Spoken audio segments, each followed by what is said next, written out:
Guys हामी माटो खन्न आएको यहाँ पसलनी आइमै माटो खन्नु भएको छ। उहाँ नातिनीहरू उता मेरो छोरी उता पनि नातिनी छ। कोही नाति छ भने हात उठाऊ है। ए बधाइनी बधाइनी बधाइनी। यता यता चटपटे बाली हामी चटपटे खाने। अहिले माटो बोकेर माटो खन्न आएको दसैँलाई घर लिप्नेलाई पिति पारेर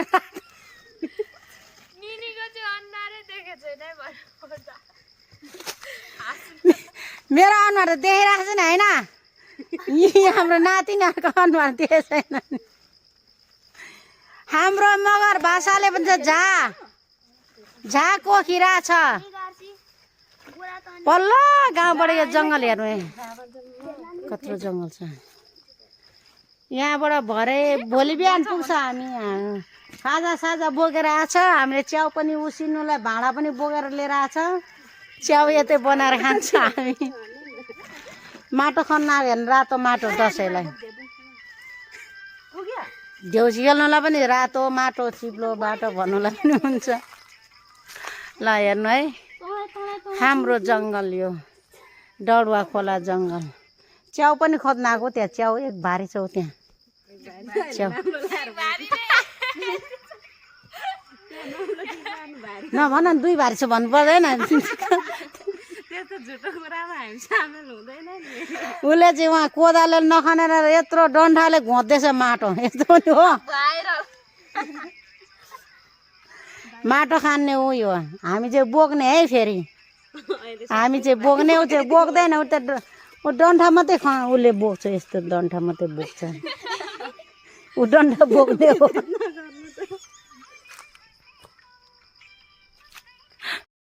माटो खनेर आइसकेको छ। हेर्नुहोस्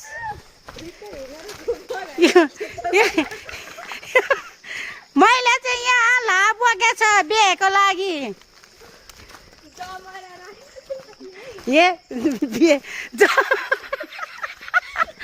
जमराको लागि। हेर्नुहोस् गाइस रस्ता हाम्रो धान बोकेर आउँदैछ।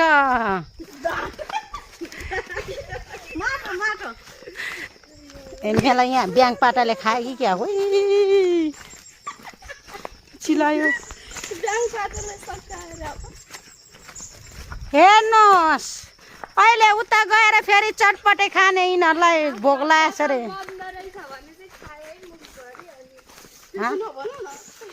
हेर्नुहोस् यस्तो गरी बोक्नुपर्छ। हाम्रो डडुवा गाउँमा धान ए माटो माटो त्यही त नि रोट नि नजिकै थिएन। ल हेर कस्तो हेर्नु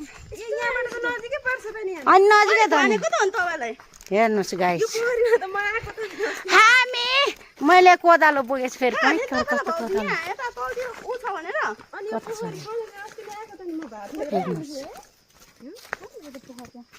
केटीहरू के म बुढी मान्छेलाई बोकाउँदैन। कति माया गर्छ मलाई। हेर्नु नि यहाँ पत्ता मात्रै बोका छ। चप्पल पनि चिप्लेर प्लिज त बुढोको चप्पल चोरेर ल्याएको।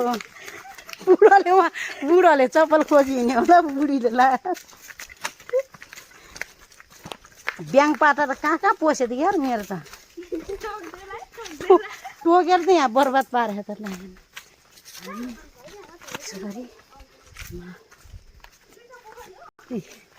यसरी बोकेर हिँडेछ। सकेको छ नि गाइस बिस्तारै यहाँ हेर्नु धान बोकेर हिँड्दैछन्। माटो बोकेर हामी माटो खन्नु आएको। बिहान हिँडेको यतिखेर आएको छ। यो रोड रहेछ त माछा पोखरी देवीथान। हेर्नुहोस् यसरी हाम्रो गाउँ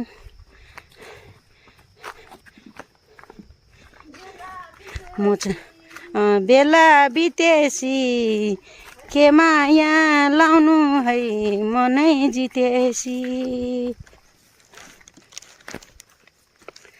आइ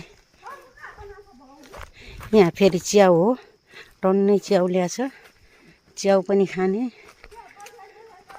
अनि यहाँ मलाई ब्याङपाटाले खाएर कता हो कता बिपत्तापुर यी केटीहरू हेर्नुहोस् म हिँड्नु पनि सकेको छैन यहाँ हाम्रो स्विमिङ पुल बनाउनु लागेको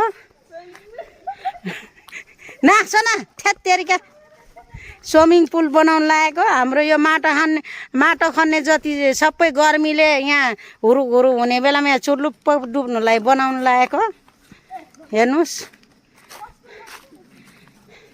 यिनीहरू चाहिँ भारी बोकेर टुटुटु हिँड्छ त भाइ म त ताते सर्नुपर्छ त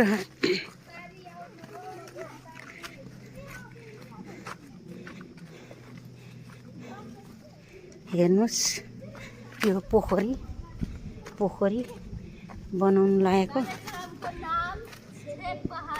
तिमीलाई कसलाई भारी बिसाएर उतान ट्याङ परेर त्यो पढ्नु भनेछ यो हेर्नुहोस्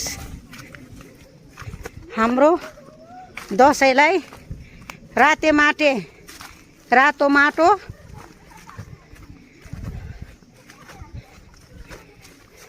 यसरी बोल्यो ओहो पत्ता राम्रो रहेछ त भाइ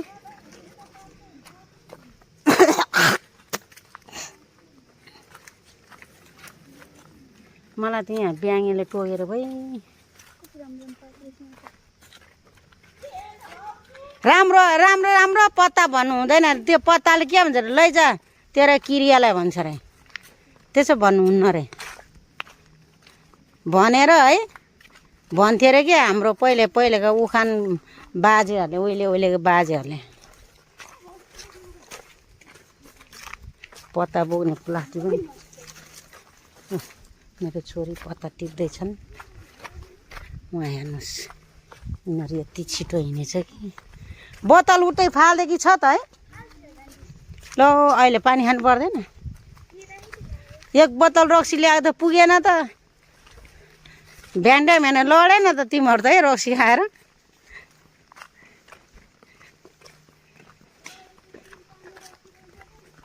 तीन पानी रक्सी ल्याएको यस्तो राम्रो बाटो ल्याइदिएछ हेर मैले उता काल्ना चिप्लो बाटो आउने भन्छ यहाँ हेर कति राम्रो पिच रोड यताबाट गाडी हिँड्छ हिँड्दैन है